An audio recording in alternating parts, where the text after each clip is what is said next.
e olhar lá o chat, nem nada? Alguém entrou? Não, fui eu que fiz várias Felipe. coisas aqui. Fui eu que fiz várias coisas aqui. Eu fixei tua tela e botei pra gravar. Gente, boa aula aí, hein? Obrigada. Lucas, vê a foto do Anderson. Ah, tá, vou ver, parei. Coitado do Anderson, meu Deus. Como vocês ouvem o bichinho. Então, gente, vamos lá. Por sorte, eu montei a aula de hoje. Hoje nós terminaríamos o assunto da aula passada, que foi esse mesmo que vocês estão vendo aí, citologia envoltório celular. Eu nem me apresentei, né? Meu nome é Bárbara, sou professora de biologia. Quando vocês quiserem falar alguma coisa, vocês podem me interromper, tá? Estão me ouvindo bem? Sim. Então tá. Tô. Beleza. Então, por sorte, eu acabei montando a nossa apresentação com um pouquinho de revisão da aula passada. E aí, como vocês não estiveram na aula, então eu estava meio que prevendo já isso. Aí vai ser bom para vocês não ficarem voando demais. Bom, então tá. De novo, não deixem de olhar o Classroom, tá? Os arquivos que estão lá, tem algumas coisas no mural também, que eu publico lá. E os arquivos em PDF e os áudios da aula 1 estão na pasta do Drive. Tem nos dois lugares, mas como o áudio só cabe no Drive, é bom que vocês olhem nas duas plataformas, tá bom? Então, vamos lá. A gente viu na aula passada, né, um pouquinho sobre introdução à citologia, falando dos envoltórios celulares, basicamente, que é a membrana plasmática, tá?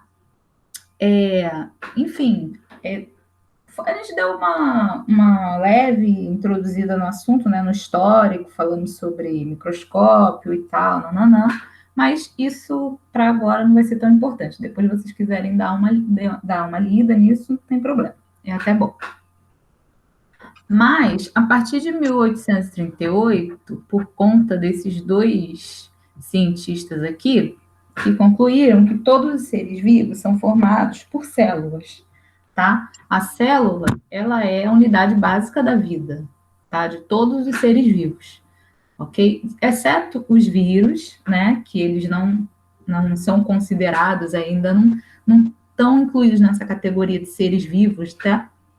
Né? Porque eles só estão vivos, entre aspas, quando eles hospedam uma célula, né? O corpo do vírus não é uma célula, então eles ficam fora dessa categoria, tá? Tem muitas discussões a respeito disso, mas por enquanto ninguém ainda ninguém ainda avançou nisso, tá? Então, qual é as estruturas básicas de uma célula? É a membrana plasmática, que é esse envoltório, né? Essa linhazinha aí, desse desenho que eu estou circulando, né? Essa membrana, ela protege, ela delimita a célula. E aí, no interior, tem o citoplasma, né? E dentro desse citoplasma tem um núcleo. Essa é a unidade, essas são as estruturas básicas de qualquer célula viva. Qualquer célula viva. De qualquer célula de um ser vivo, tá? Bom, aí na aula passada também a gente viu um pouquinho sobre organismos unicelulares e organismos pluricelulares ou multicelulares, então faz. Basicamente, o organismo unicelular, ele todo é uma célula, como, por exemplo, desse desenho, que é uma bactéria, tá? O corpo todo, a bactéria toda, ela só é uma célula. Já os organismos pluricelulares ou multicelulares têm um conjunto de células para formar um organismo todo. Né? Tem uma célula, as células vão formar tecidos, que podem formar órgãos, que vão formar sistemas e que vão formar o organismo todo em si, tá? E aí tem uma figurinha mostrando, dando alguns exemplos, né, desses organismos. Aqui eu estou só pincelando, estou só passando rapidinho, porque não é o grande foco da aula, mas é bom a gente ter isso em mente, tá? E qualquer dúvida, me interrompa. Mas, falando de envoltório celular, é importante que a gente saiba diferenciar uma célula animal e uma célula vegetal, tá? Elas têm outras diferenças, mas como o nosso tema hoje é envoltório celular, principalmente com foco em membrana plasmática, eu queria que vocês dessem uma olhadinha aí numa célula animal, que está aqui à esquerda, desculpa, e a célula vegetal aqui à direita. Tá, vocês olhando para elas,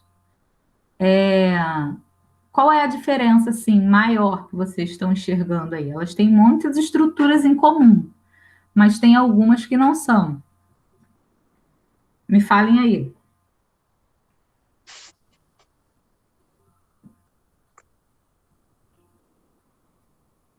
Hello? A célula vegetal tem glioxomo.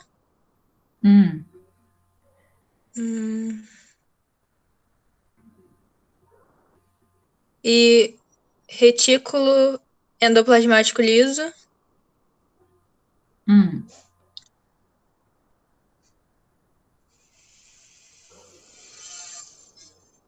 Cloroplasto.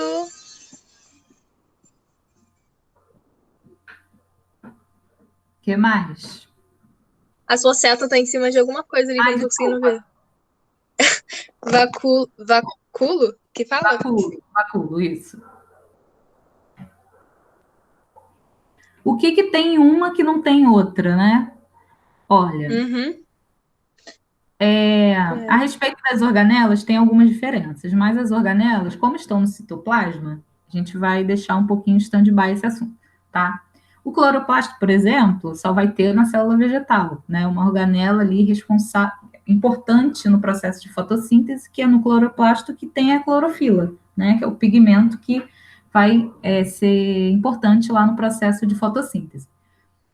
O vacúolo, para o assunto da nossa aula de hoje, é importante, por conta da entrada e saída de água na célula. Então, a gente vai falar um pouquinho dele.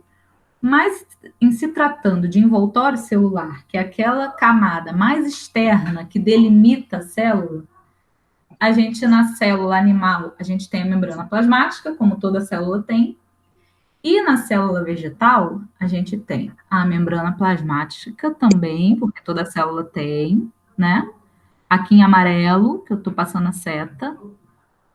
E por fora tem mais outra coisa, esse verde gritando aí, que é a parede celular, tá? Essa, em se tratando de envoltório celular, é uma diferença básica e importante, sabe? Bem simples, beleza? A parede celular, ela é uma estrutura bem rígida, que tem em todas as células vegetais, né? É onde tem a celulose. Vocês já devem ter ouvido falar em celulose, né? Então, ela é bem rígida, né? E bem forte. Ela só não é tão seletiva quanto a membrana plasmática. A gente vai ver daqui a pouco que a membrana plasmática, ela controla um pouco quem entra e quem sai da célula, né? Ela não aceita todo mundo, não. Já a parede celular, ela não é tão seletiva assim, ela meio que deixa muitas substâncias passarem. Ela não tem mais, ela não é tão seletiva quanto a membrana plasmática é. Beleza? Mas é importante vocês saberem que a membrana vegetal, a célula vegetal, além da membrana plasmática, tem a parede celular como envoltório, como camada externa, ok? E a célula animal não tem. Posso seguir? Pode. Cadê Felipe? Tô aqui, só para saber que você está me ouvindo, beleza.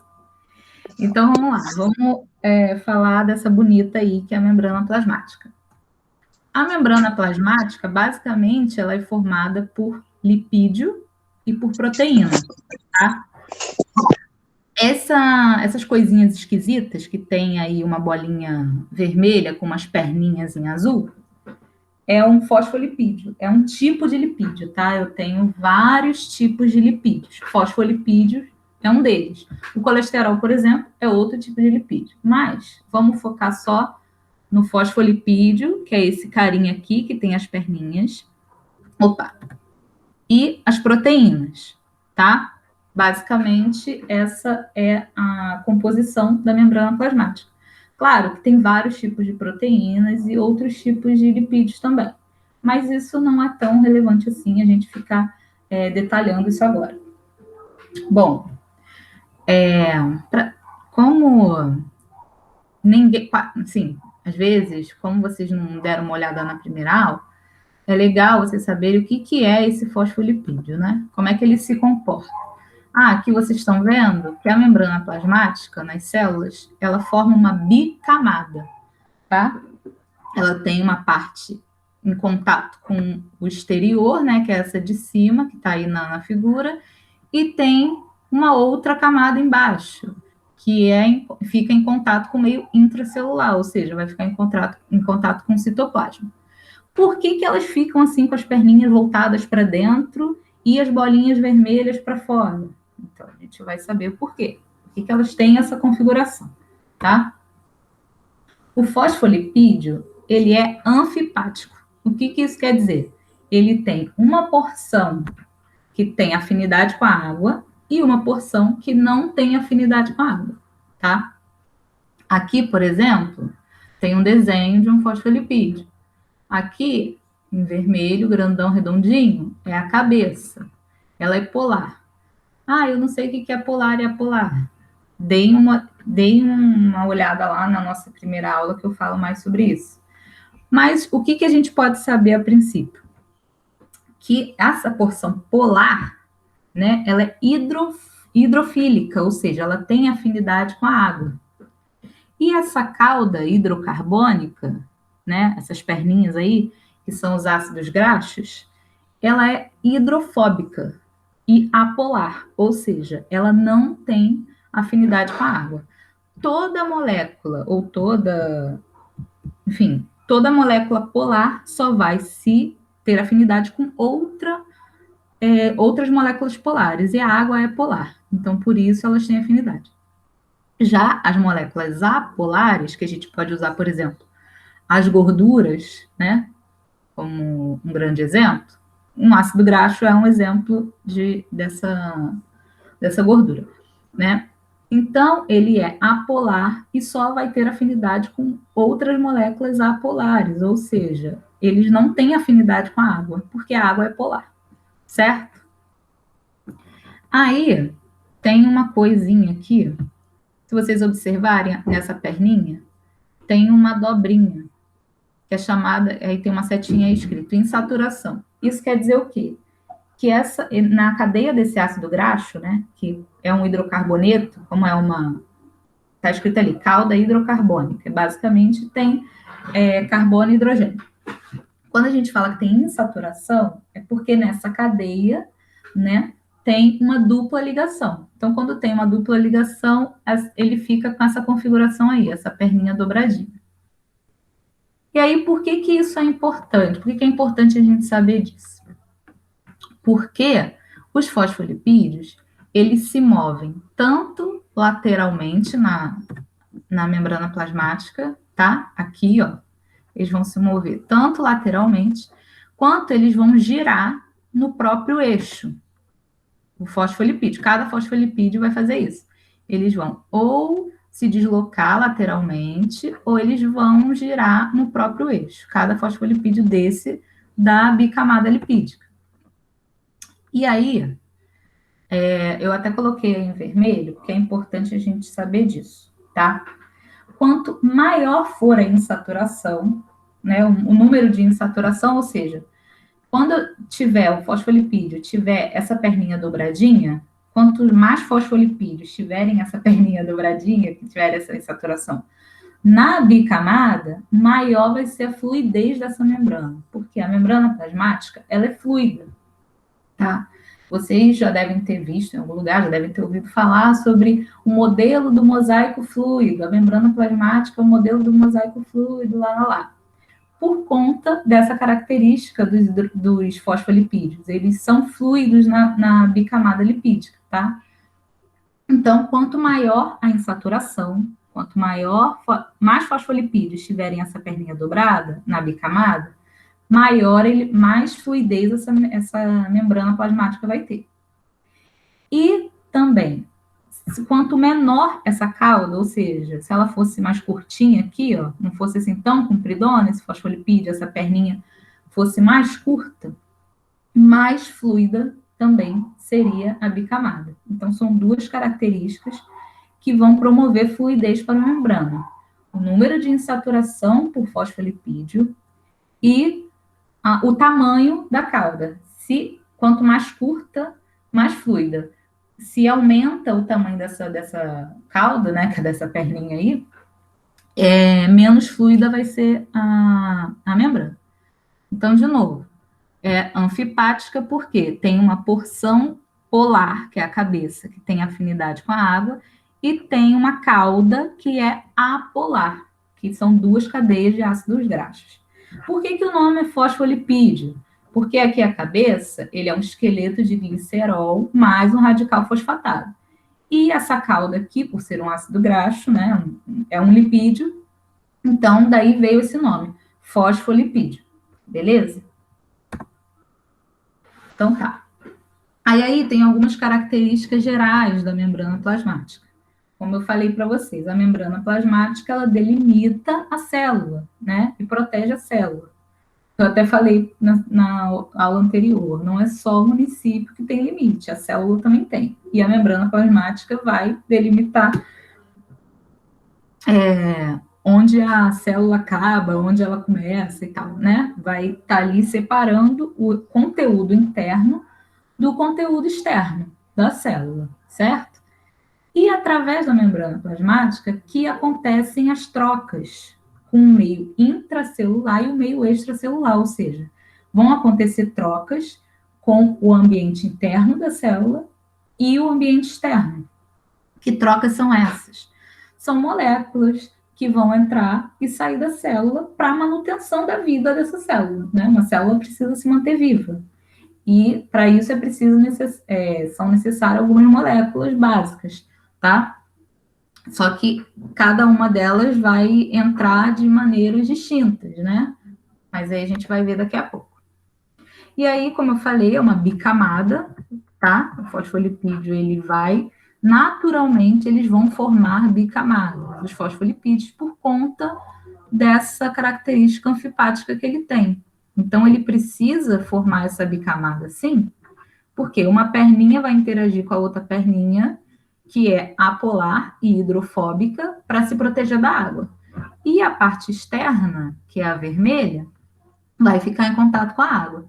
Tanto para o lado de dentro com o citoplasma, que é aquoso, e tanto para o lado externo da célula, que também é aquoso. Tá? É uma maneira que o fosfolipídio tem, né, de proteger a porção que não tem afinidade com a água e deixar para fora o que tem afinidade com a água. Certo? Além disso, a membrana plasmática é lipoproteica, porque basicamente tem lipídios e proteínas, né, na sua composição, e ela é semipermeável. O que isso quer dizer? Quer dizer que não é tudo que entra na célula, tá?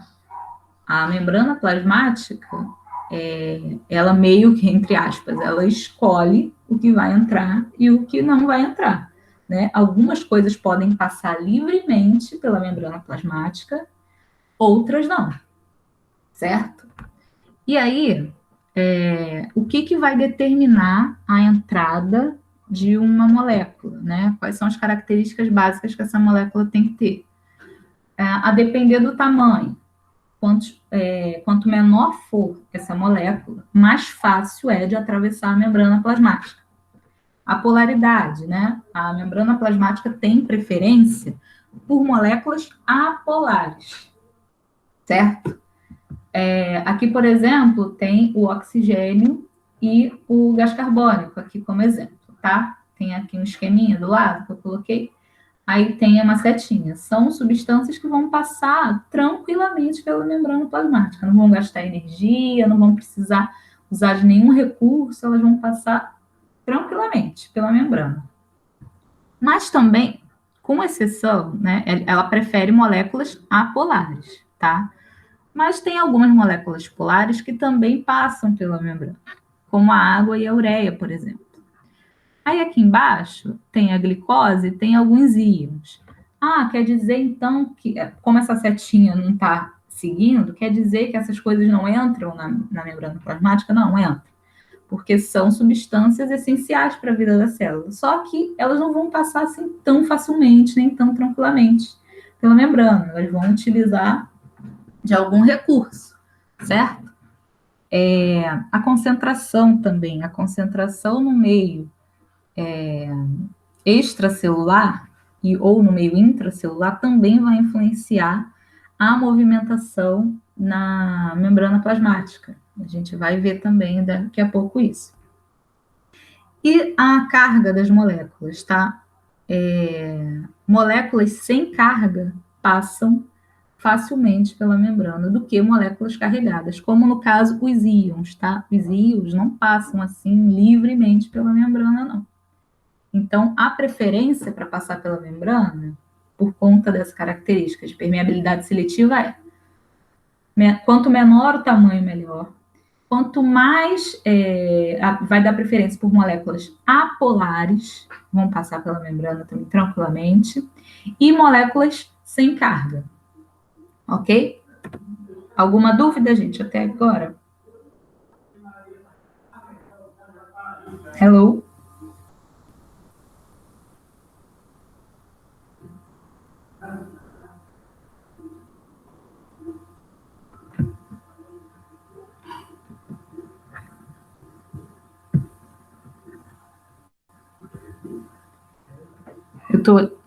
Eu tô olhando aqui para ver se aconteceu alguma coisa.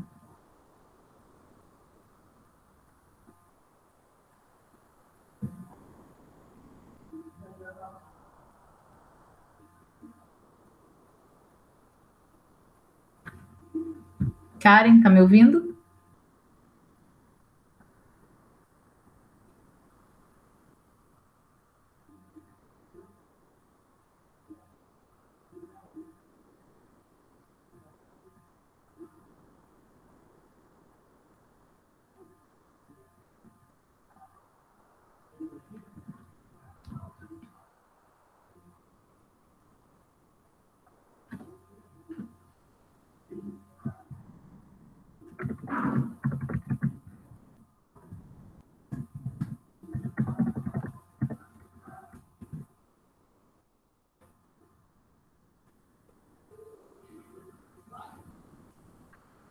Eu fiz hoje isso aqui.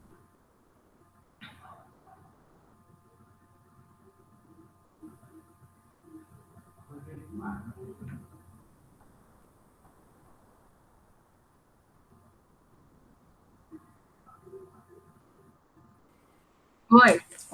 Oi, Bárbara. Acho que ela tá. Não sei. Eu acho que é. Bom, pelo menos na Tô sala ela esperando. tá, né? Vamos ver. Eu O vi a Felipe, mensagem ele dele. saiu. Mas ele falou que voltaria. Mas eu tô gostando da aula. Ai, fala sério. Só você Tá me mesmo para assistir uma aula de biologia. Pelo amor de Deus. Estávamos assistindo, eu e minha namorada, cara. Muito bom. Gente. Pô, programão de sexta-feira, cara. Tá tomando um vinho aqui, gostoso. Pelo amor de Deus, eu tenho que estudar alguma coisa a mais do que eu já estudo, eu fico louca. É gostar muito mesmo. Aí, Tá. ó. Ela tá. Então, cara, pode botar nas mensagens, né, escrevendo, que aí a Bárbara ou eu a gente olha. Pode ser? Tá show. Tranquilo, cara. Mas você tá me ouvindo e vendo a aula normal.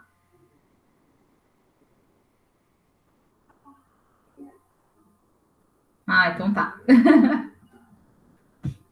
É porque eu abro aqui, aí depois eu não consigo, para eu ficar olhando as mensagens, eu tenho que voltar lá na tela.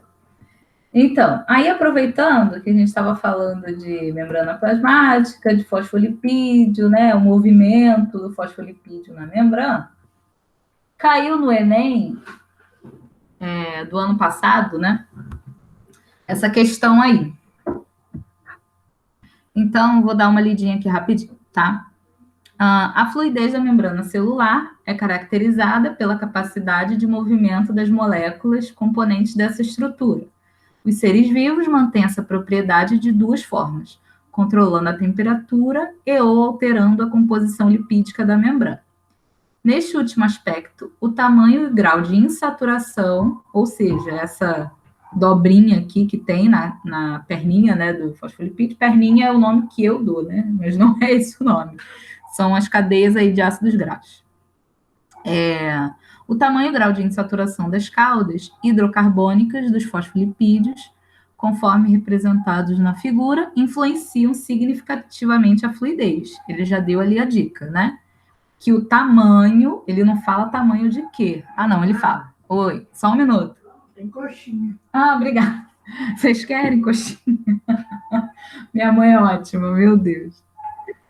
A gente quer. Ai, ai.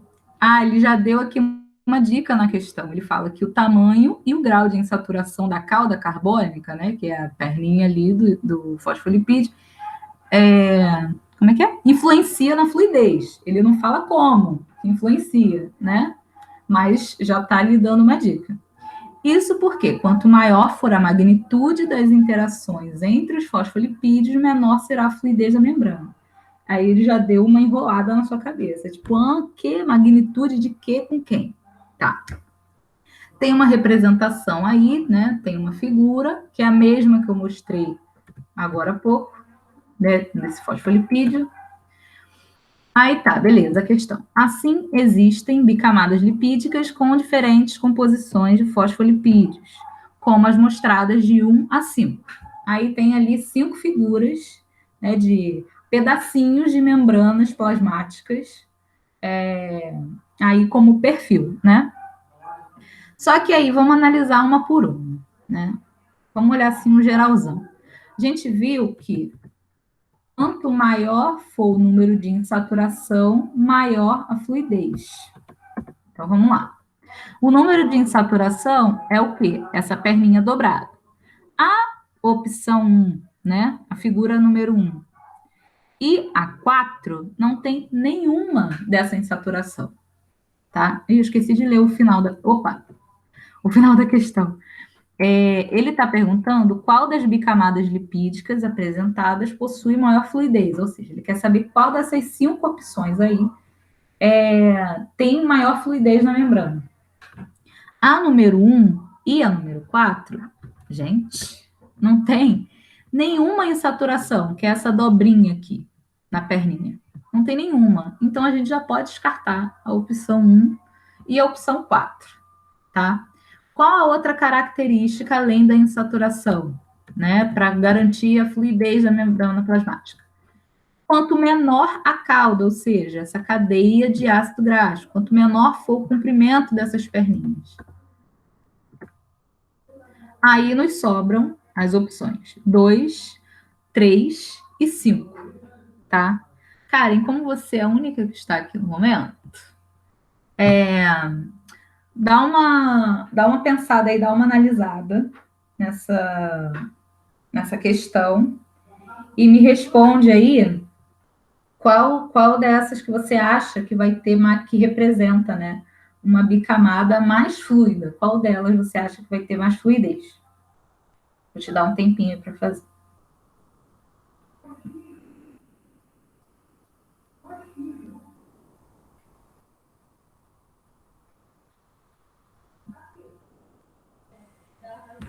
Bárbara. Oi. A Karen disse que marcaria a letra B.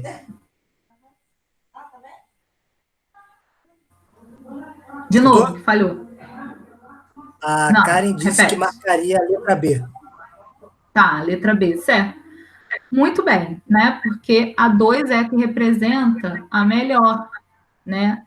Opção de bicamada com maior fluidez. Por quê? porque ela tem, né, todas as insaturações, em todos os fosfolipídios tem pelo menos ali uma insaturação, diferente da 3, que um não tem, outro tem, um não tem, outro tem, assim sucessivamente. Isso já dificultaria a fluidez. E a número 5 também, um tem, outro não tem, um tem, outro não tem.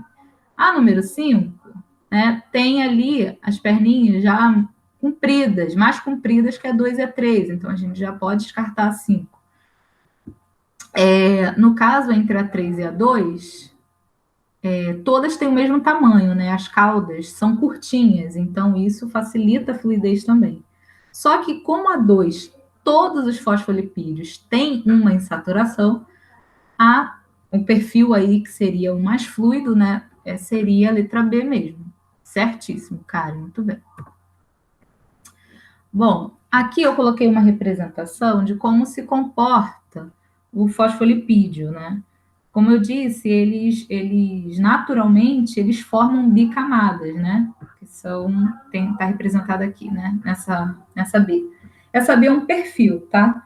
Mas por que os fosfolipídios, né, nas membranas, eles ficam nessa forma circular?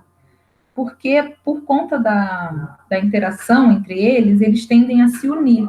E aí eles formam um círculo, eles não vão ficar assim, sabe, separadinhos.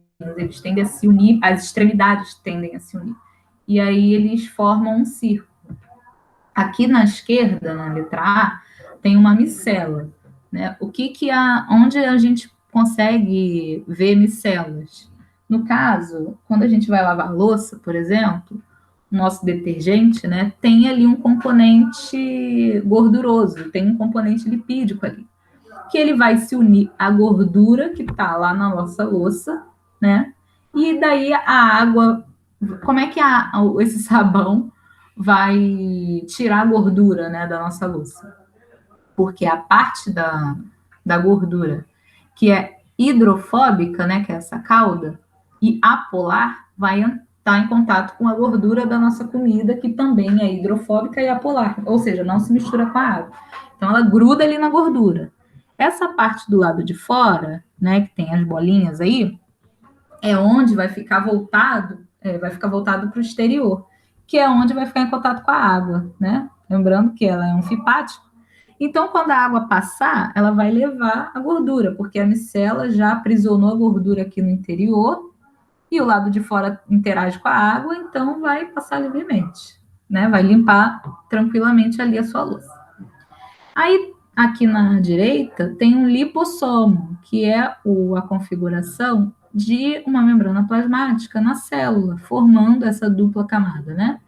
Tem essa parte externa, com a cabeça polar e hidrofílica para o lado de fora, e as perninhas hidrofóbicas voltadas para dentro e protegidas da água. Aí no centro, tem a outra porção polar, né, da outra camada de fosfolipídio, que fica voltado para o interior da célula, lá para o citoplasma. Porque o citoplasma é aquoso também, tá? Então, é isso. Bom, é importante a gente saber algumas coisas antes da gente começar a falar de transporte na membrana, tá? Alguns conceitos é importante a gente saber, como, por exemplo, o gradiente de concentração, tá? O gradiente de... Ai, meu Deus, o carro dos ovos. É importante que a gente saiba o seguinte: o gradiente de concentração, ele vai no seguinte sentido: da solução que é mais concentrada, ou seja, essa daqui, que eu estou colocando a setinha em cima, da esquerda, para a solução menos concentrada, ou seja, na célula, como é que isso funciona? Aqui no meio está representado esse fiozinho aí preto, representa a membrana semipermeável, ou seja, a membrana plasmática. Qual vai ser o gradiente de concentração? Vai ser as moléculas, né? Vão se locomover. As moléculas estão representadas por esses pontinhos aí rosa. Elas vão se locomover do meio que está mais concentrado, ou seja, que tem mais molécula, né, ali na solução aquosa, para o lado que tem menos, certo? Esse é o gradiente de concentração. Toda vez que a gente falar de gradiente de concentração, vocês precisam saber que as moléculas, ou seja, o soluto da solução, vai se deslocar do ambiente que tem mais soluto para o ambiente que tem menos soluto, a fim de equilibrar os dois lados, tá? Como tem aqui na figura da direita, certo? Bom, outro conceito importante também, para a gente saber, de concentração da solução, né? Quando falarem que uma solução é hipotônica, quando vocês virem esse nome, a solução é hipotônica, quer dizer que essa solução tem pouca concentração, ou seja, ela tem pouco soluto, que são essas bolinhas aí, né? Representando aí algumas moléculas de qualquer coisa, tá? Tem pouco soluto para um determinado solvente, que aí no caso é a água. Então, quando eu tenho a concentração de soluto é baixa com relação à quantidade de solvente, que é a água, eu tenho uma solução hipotônica. Hipo quer dizer menor, né? Lembrem sempre disso, né? Hipo quer dizer pouco, né? Essas coisas. Isotônico, né? Ou isotônica, quer dizer que a quantidade de soluto e de solvente é praticamente igual, tá? Não tem uma grande diferença, é meio que equilibrado. Então, ela é isotônica. Iso quer dizer igual, certo? E hipertônica, por quê? Porque eu tenho muito soluto, tá? Aí eu tenho muita bolinha amarela. Eu tenho muito soluto para uma determinada quantidade de solvente, que é a água. Beleza? Aqui é só ele ter um exemplinho aí, mas a gente vai ver isso de outras maneiras. Mas é bem parecido. Bom, como é que as moléculas entram e saem da célula, né? Através da membrana plasmática. Elas podem acontecer de 3 maneiras, tá? Através do transporte ativo, passivo ou por vesículas. Mas a gente vai ver primeiro o transporte transporte passivo e o transporte ativo. A diferença entre eles é a seguinte: o transporte ativo, ele vai demandar energia da célula, tá? Já o transporte passivo não vai ter gasto de energia, tá? E o transporte ativo, as moléculas vão contra o gradiente de concentração. O que isso quer dizer? Vamos voltar lá. O sentido do gradiente de concentração é do mais concentrado, aqui na esquerda, para o menos concentrado, né? Através da membrana. Se o transporte ativo ele vai contra o gradiente de concentração, quer dizer que as moléculas vão passar do ambiente aqui, que está menos concentrado, para o ambiente que está mais concentrado pela membrana plasmática, certo? Já o transporte passivo, não. Ele é passivo, tranquilo, não gasta energia, ele vai com a galera. Então, as moléculas vão atravessar a membrana a favor do gradiente de concentração. O que isso quer dizer? Do ambiente que tem mais concentração para o ambiente que tem menos concentração. Um exemplo clássico de transporte ativo é a bomba de sódio e potássio, tá? E o transporte passivo é a difusão simples, a difusão facilitada e a osmose, que a gente vai ver agora, cada uma delas. Deixa eu dar um alô lá para ver se para eu não me sentir muito só. Só para saber que você está me ouvindo, Karen. Tá me ouvindo bem? Se tiver alguma dúvida, coloca aí no chat. Então, beleza. Posso seguir? Beleza.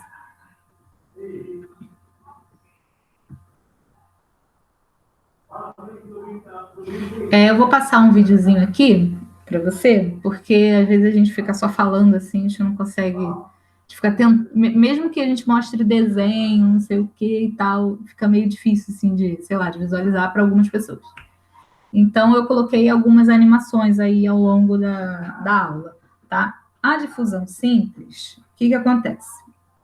Por se tratar de um transporte passivo, né, não vai ter gasto de energia, e as moléculas vão se deslocar do meio mais concentrado para o meio menos concentrado, obedecendo o gradiente de concentração. Então, vamos ver como é que isso acontece.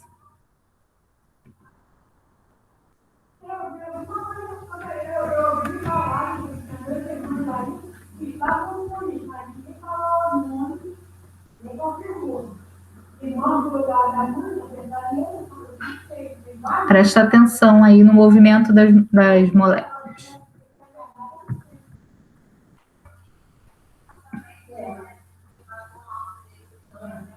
Elas estão atravessando a membrana plasmática.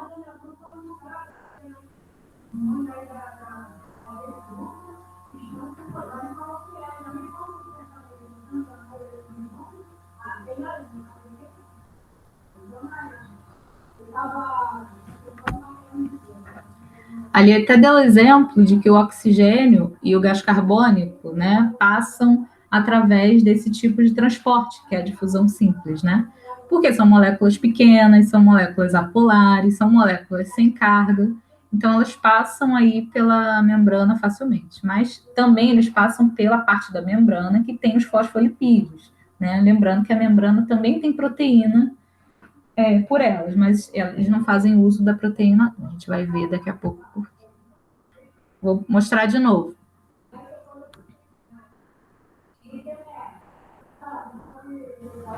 Meio extracelular, o lado de fora da célula, meio intra é o lado de dentro. O lado de fora está mais concentrado que o lado de dentro. Então, a molécula vai atravessar aí a bicamada, né, os fosfolipídios, do lado que está mais concentrado, que é o lado de fora, para o lado de dentro.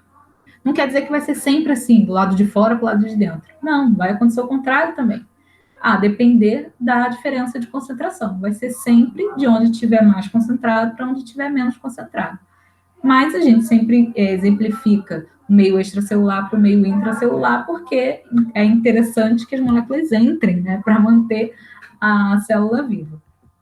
Então, por isso que vocês veem mais esse tipo de exemplo. Então, vamos seguir. A osmose, ela é um tipo de difusão simples também, tá? E, além disso, é um transporte passivo, ou seja, não vai ter gasto de energia, né? Só que aqui, nesse caso, quem se desloca não são aquelas moléculas, né, como oxigênio, gás carbônico. Quem vai se deslocar aqui é a água, através da membrana plasmática, tá? A osmose é a difusão da água através da membrana. E buscando sempre o equilíbrio, né? A célula, esses tipos de transporte passivo, né? Eles buscam o equilíbrio, buscam igualar aí as concentrações dos dois lados, tá? Então, quem vai se movimentar é a água, não mais o soluto. Agora, quem se movimenta é o solvente, tá? A gente tem uma solução. Toda solução tem um solvente, que a gente pode usar como exemplo aqui a água, e tem um soluto, tá? Sei lá, tem glicose nesse soluto, tá? Nessa solução. Então, a glicose é o soluto e o solvente é a água. Estou dando só um exemplo. E aí, é importante que não confunda, apesar de ser um tipo de difusão simples, agora a água ela vai se movimentar do ambiente que é hipotônico para o ambiente que é hipertônico, tá? Ou seja, a água se movimenta do lado que tem menos soluto para o lado que tem mais soluto. Por que a osmose vai fazer isso? Porque ela vai dissolver o outro lado, né? Ela vai sair de um lado que tem mais água e menos soluto, menos moléculas de outras coisas, tá? Que não seja água, para o lado que tem mais moléculas, né? E menos água, porque ele vai dissolver esse outro lado para buscar equilibrar as concentrações. Sim. A água, ela atravessa a membrana tanto pelos fosfolipídios quanto por proteínas chamadas aquaporinas. Eu vou voltar aqui. A gente tem aqui algumas proteínas que atravessam a membrana e outras que não, outras que ficam só de um ladinho, ou só para cima, né, ou só para baixo. Tem algumas que atravessam, tá? A água, ela vai passar tanto por aqui, por essa parte aqui que só tem fosfolipídio, quanto pelas proteínas, tá? O nome dessas proteínas são aquaporinas. Então, vamos voltar. Presta atenção agora, tá? Difusão simples. Foi do lado mais concentrado para o meio menos concentrado, mas quem se movimenta é o soluto, tá? Não é a água. Na osmose, quem vai se movimentar é a água. Porém, da solução que está menos concentrada, vou voltar aqui. Hipotônica, solução hipotônica. Da solução que está menos concentrada para a solução que está mais concentrada, que é a solução hipertônica. Vamos lá, que tem um videozinho também. Dá uma observada aí, o que vai acontecer? Eu tenho aí um recipiente, né? Tem um negócio aí no meio representando a membrana. E aí vamos ver o que acontece. Aparentemente, parece que está tudo igual, os dois lados, mas vamos lá. Ai, deixa eu tirar esse inglês, porque ninguém merece. Só observa. Não vai atrapalhar em nada.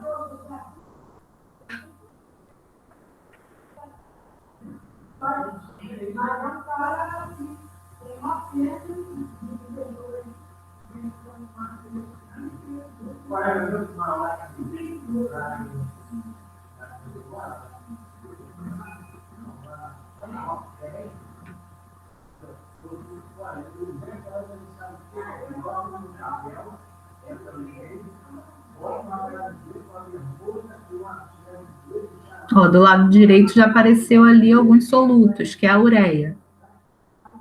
Do outro lado não tem nada, só tem água. Do lado esquerdo e do lado direito tem água e ureia. Por osmose, o que vai acontecer, né? Através da membrana. Vamos ver. A água está saindo lá da esquerda, que está menos concentrada, não tem nem soluto ali, né? E ela está indo para o lado direito, que tem o soluto, que é a ureia, para dissolver o outro lado. Agora ele está mostrando um outro exemplo. Está mostrando um exemplo de solução isotônica.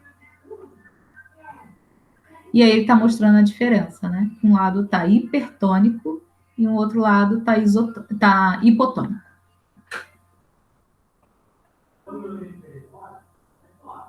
Ou seja, a osmose, né? A água se movimenta do lado que é hipotônico, que é menos concentrado, aqui no caso, né? Só tem moléculas de água, para o lado que é hipertônico, porque aqui, além da água, tinham solutos ali na solução, né? Que foi a ureia. Vou passar de novo. Vai, meu filho.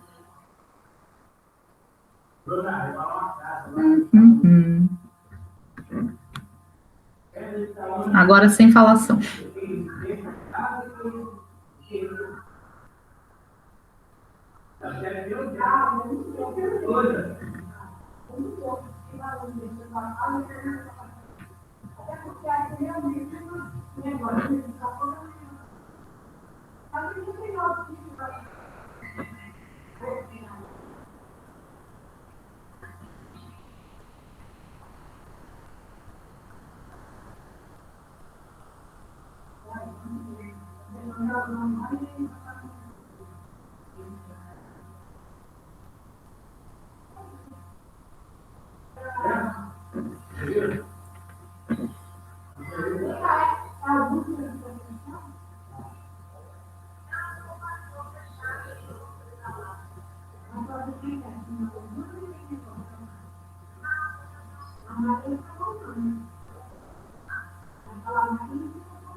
certo? Bom, aí vamos ver como que é a osmose em uma célula animal e uma célula vegetal, tá? Você até observou lá o vacúolo na célula vegetal, agora ela vai ser importante, além da parede celular. A célula animal, aqui eu tenho um esqueminha com hemácias, né? Hemácias é uma célula que tem lá no sangue, né? Uma célula animal. Então, uma hemácia, quando ela está no meio isotônico, né? A concentração da solução é parecida, né? Praticamente se iguala à concentração do interior da célula. Então, quer dizer que nada acontece. Tem uma troca mínima ali, né? Muito ínfima, mas não acontece nenhuma alteração. Porque as concentrações são iguais nos dois ambientes. Já a hemácia, quando ela está inserida, né? Ela foi aqui mergulhada nesse potinho, no meio hipertônico, o que quer dizer? Que essa solução é bastante concentrada. Essa solução, com relação à hemácia, é sempre importante a gente ter a relação, tá? Entre as duas coisas, nada está isolado.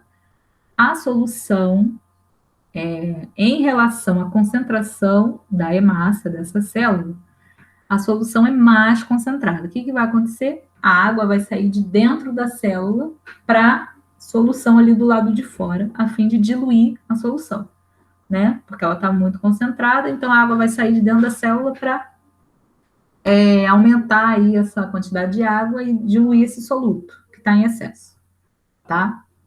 E aí a célula fica murchinha, a célula animal, tá? Fica bem murchinha, aqui não dá para ver muito bem não, mas ela fica bem murcha. Já uma hemácia normal, colocada em um meio hipotônico, a célula incha. Por quê? Porque a água vai entrar na célula. Por que a água entra na célula?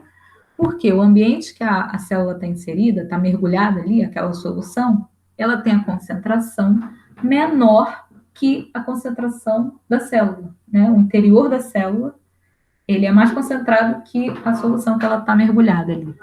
Então, a água, por osmose, vai entrar na célula para diluir esse excesso de concentração da célula. Tá? A célula não está excessivamente concentrada, a célula está no seu estado normal. Só que como a solução que ela está inserida é pouco concentrada, a água vai tender a ir para a célula, porque em comparação com a solução, ela está mais concentrada, né? Então, a água vai entrar e aí vai acontecer uma coisa chamada hemólise. A célula animal, por exemplo, ela não aguenta a entrada de água, ela pode se romper, sim, tá? Diferente da célula vegetal, que a água entra e a água sai, e a célula não se rompe, né? Ela não corre esse risco. Por quê? Por conta da parede celular, que é muito rígida. O que pode acontecer é o seguinte, vamos lá. Aqui no recipiente A, tem essa partinha azul, é o vacúolo, tá? Que é onde fica armazenada a água, que entra ou sai da célula. Como ela está ali, não parece estar nada muito diferente, eu posso dizer que esse recipiente A é uma solução isotônica, porque está tendo uma troca ali meio que igual, tanto que as setas estão do mesmo tamanho. O que está saindo é a mesma quantidade que está entrando, porque tem uma troca mínima, né? Mas é uma solução isotônica. No caso da B, está entrando água na célula, tanto que o vacúolo está cheio de água. Se está entrando água na célula, quer dizer que a solução que ela está mergulhada é hipotônica com relação à célula, né? Ela é uma solução pouco concentrada que ela está mergulhada. Então, a água vai tender a entrar na célula, certo? Porque, por osmose, a água vai do meio hipotônico para o meio hipertônico. Então, a célula, com relação a essa solução, ela está mais concentrada. Então, a água entra. Aí o vacúolo fica bem cheião. No caso aqui do recipiente C, você praticamente não dá para ver o vacúolo, né? Tem um pontinho mínimo azul ali. Tem umas coisas estranhas grudadas na parede celular. Você pode perceber que a parede celular não aconteceu nada com ela, né? Mas aconteceu alguma coisa dentro dessa célula vegetal. Isso aqui que está preso pelas extremidades aí, em 4 pernas, é a membrana plasmática, tá?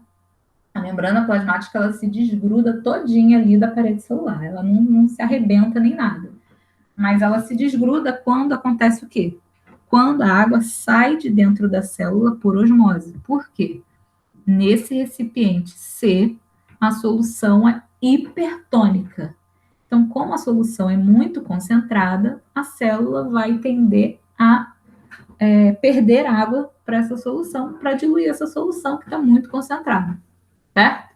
Mas a célula não se rompe, ela não estoura, nada disso por conta da parede celular, certo? Aí eu até coloquei aqui uma figura que é legal a gente pensar nisso, né? Por que quando a gente tempera a salada, depois de um tempo, a salada murcha, né?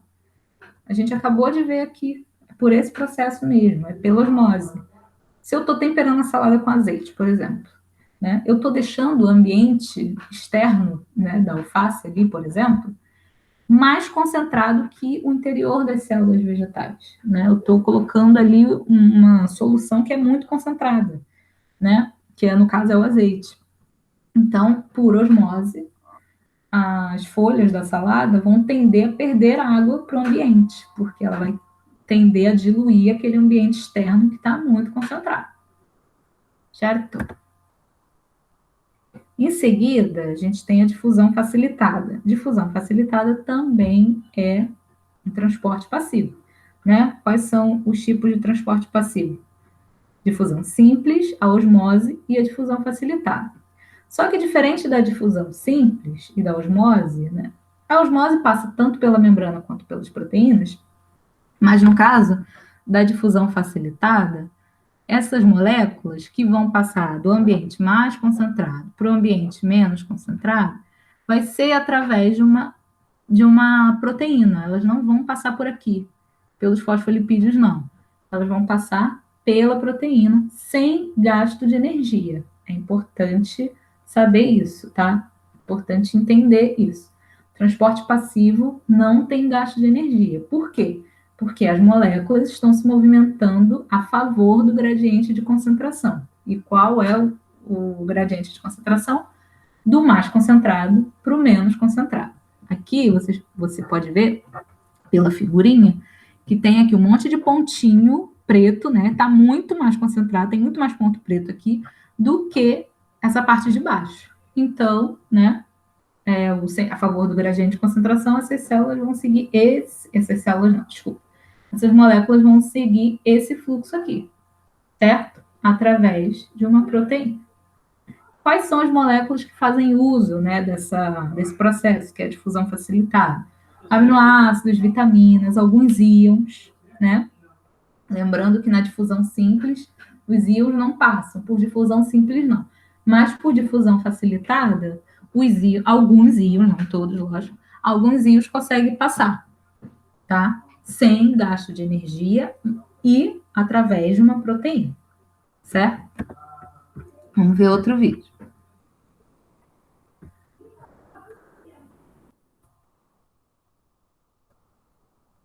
Aqui é uma proteína carreadora, né? O tipo de uma proteína.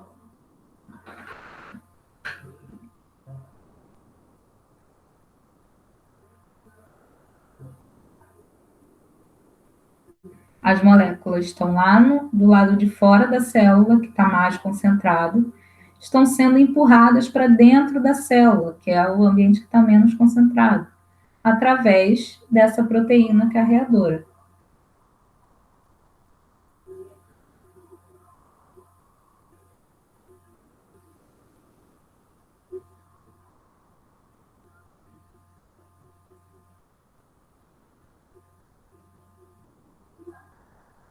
Agora ele vai mostrar o contrário. O lado de dentro está mais concentrado que o lado de fora.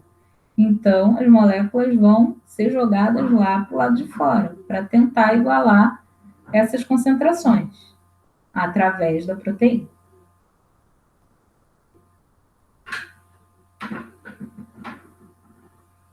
Acabou? Acabou? Deixa eu voltar lá no chat. Tudo bem, Karen?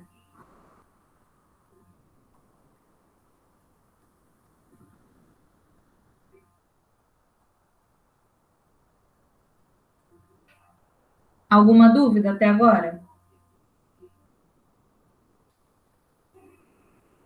Porque senão eu vou igual... Ah, então tá. Porque senão eu engato a quinta e vou embora. Ai, meu Deus, tenho que me controlar com isso.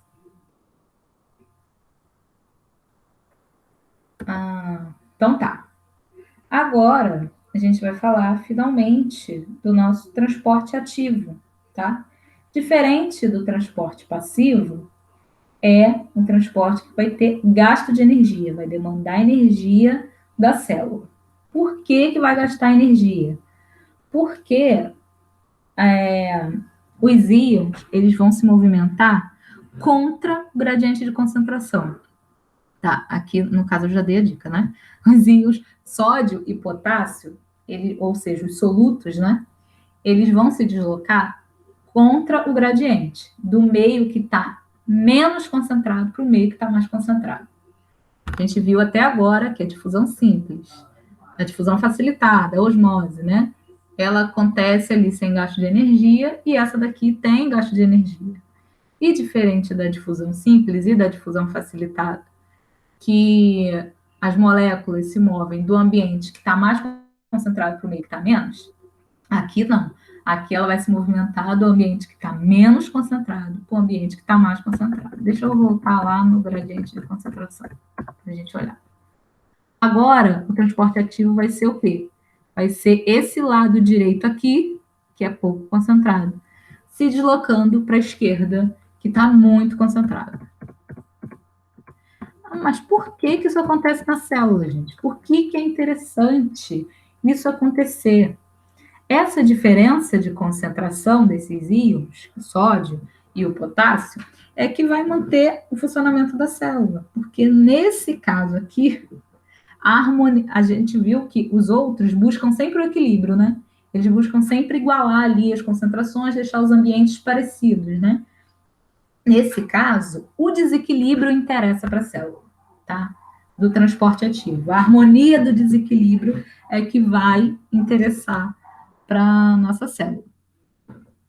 E aí, como é que vai acontecer? Aqui no caso do sódio, tem a setinha e vai ser sempre através dessa proteína aqui, tá? Não é através daqui da parte dos fosfolipídios. Igual na difusão facilitada, vai utilizar uma proteína, vai ter gasto de energia, né, que é o ATP, e a setinha que está mostrando a saída, né, está jogando ali Na+, que é esse íon sódio, para fora, e está colocando o K+, que é o íon potássio, para dentro. E aqui tem o ATP sendo consumido, a ADP e IPI. E aí, como é que é? Do lado de fora da célula, tem mais sódio que dentro. Ou seja, já que é contra o gradiente de concentração, o sódio vai sair de onde tem menos, que é a parte de dentro, e vai jogar lá para fora, que é onde tem mais, diferente dos outros que a gente viu, tá? O potássio, ele está entrando, por quê? Ele tem mais quantidade aqui fora, não, desculpa, ele tem menos quantidade aqui fora do que dentro da célula, então o potássio vai ser jogado para dentro. Sempre, sempre, sempre contra o gradiente de concentração. Vai ser do lado que tem mais para o lado que tem menos. Do lado que tem menos para o lado que tem mais. Tá? O transporte ativo é praticamente o inverso do transporte passivo. Aqui eu coloquei uma característica legal, assim, quando a gente pensa em bomba de sódio e potássio. A gente fala bomba porque é o tipo dessa proteína, né? Ela vai ficar ali bombeando sódio para fora e o potássio para dentro. Por isso que ela leva esse nome de bomba de sódio e potássio. Aqui eu coloquei, né, que uma das importâncias, né, da bomba é manter aí essa diferença de carga elétrica. De que forma?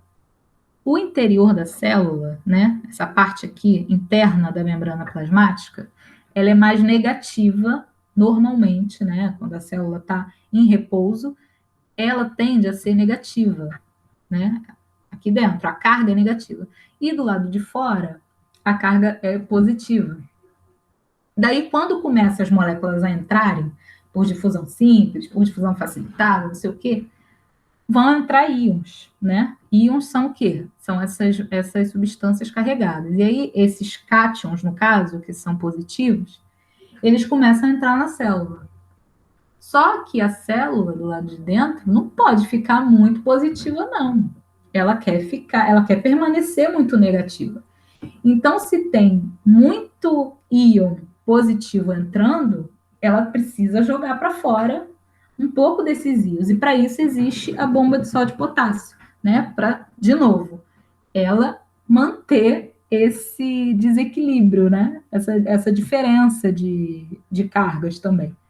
É importante, tá? Vamos ver mais um vídeo. Outra coisa. Aqui no vídeo vai mostrar. Mas eu já aproveito para falar antes, para não falar no meio. Essa proteína, quando ela vai receber o que vai sair, ela tem uma configuração. Quando ela vai receber o que vai entrar, ela tem outra configuração. Tá? Você vai ver aí ao longo do vídeo.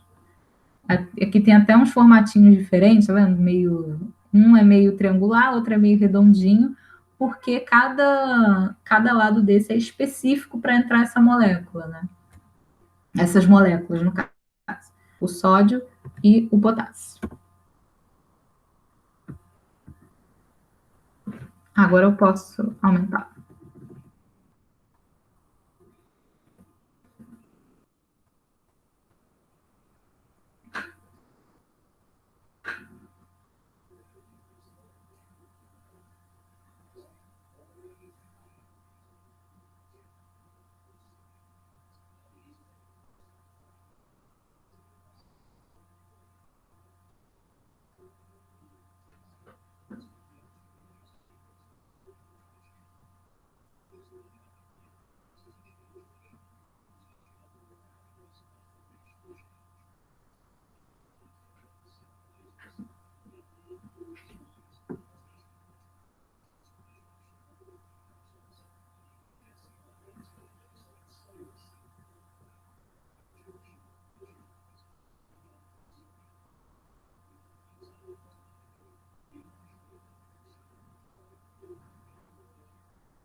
Certo?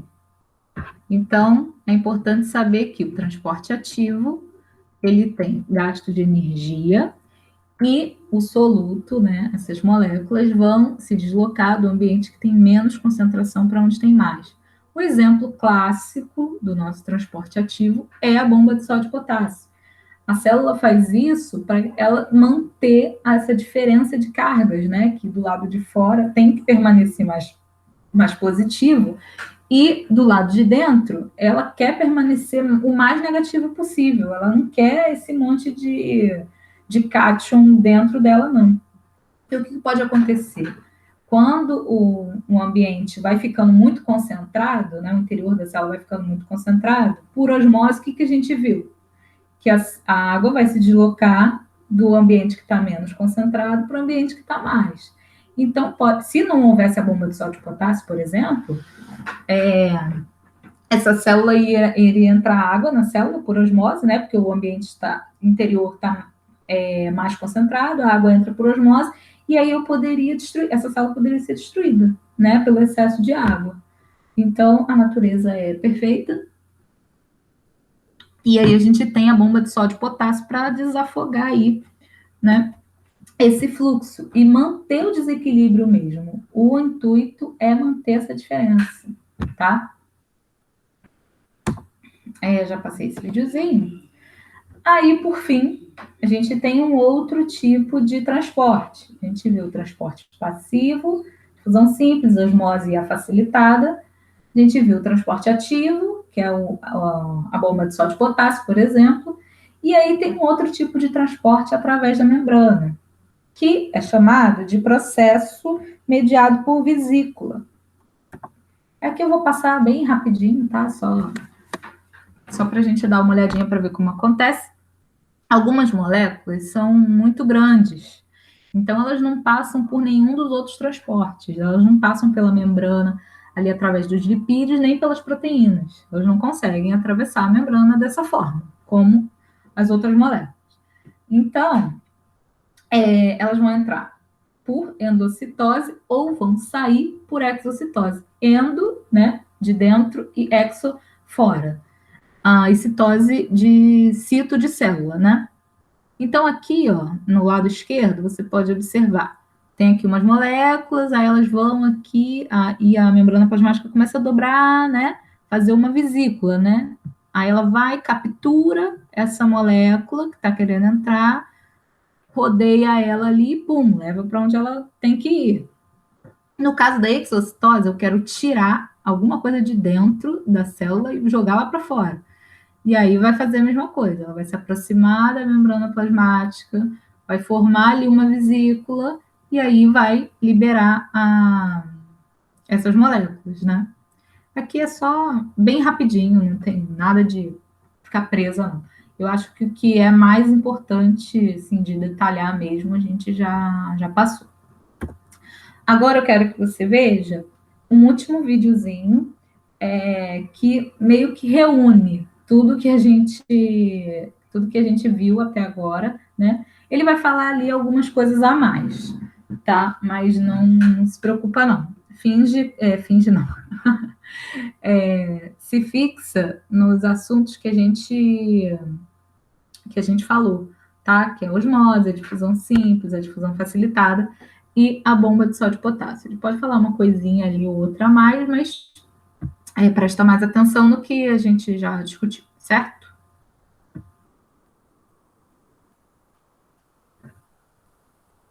Vamos, meu filho.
Esse cotransporte aí que ela está falando é um transporte ativo secundário, tá?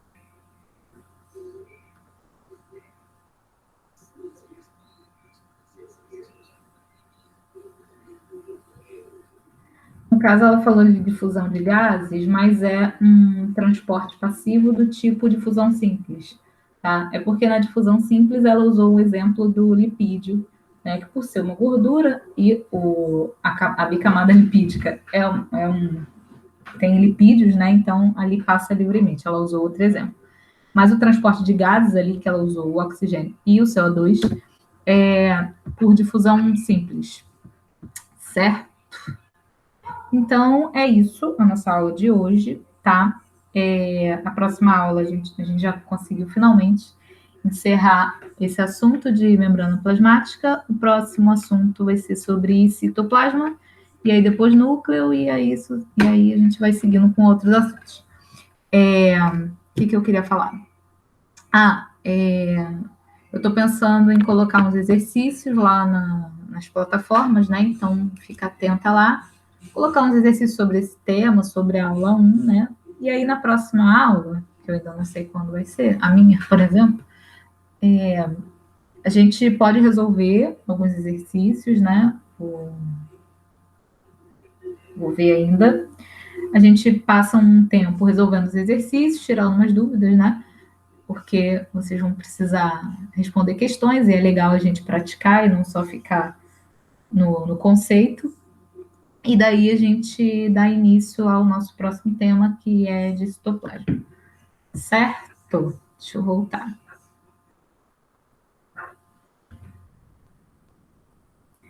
Sim, as aulas por enquanto estão acontecendo assim, segunda, quarta e sexta, por enquanto, né? Pode ser que mude daqui a pouco. Como o ritmo ainda está muito devagar, né? A adaptação ainda tá bem difícil para todo mundo, né? Por enquanto está assim.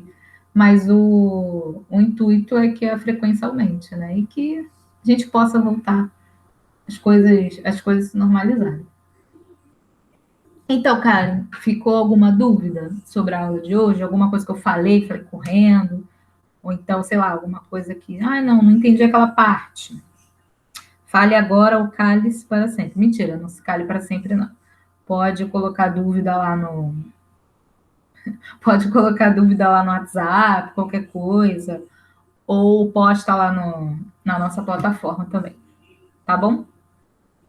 Então é isso, por hoje é só, tá? Muito obrigada. Então, o Matrix, cadê? Cadê o cérebro? Eu preciso falar com a Matrix agora para gravar a aula. Morfeu?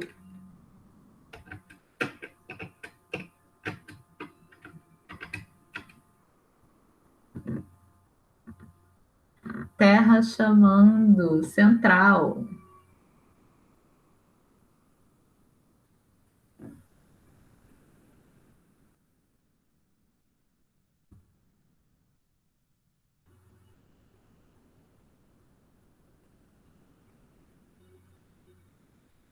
Wesley, Lucas. Tá, desculpa. Karen, você perguntou um negócio ali, eu não respondi. Esse slide não tá no Classroom ainda não, tá? Mas eu posso colocar hoje, tá bem?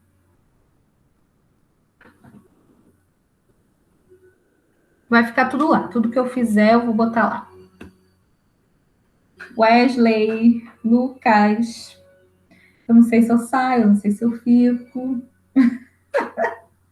Mas, Karen, você pode sair já, tranquilo, tá? É porque eu tô preocupada em encerrar e o negócio não gravar.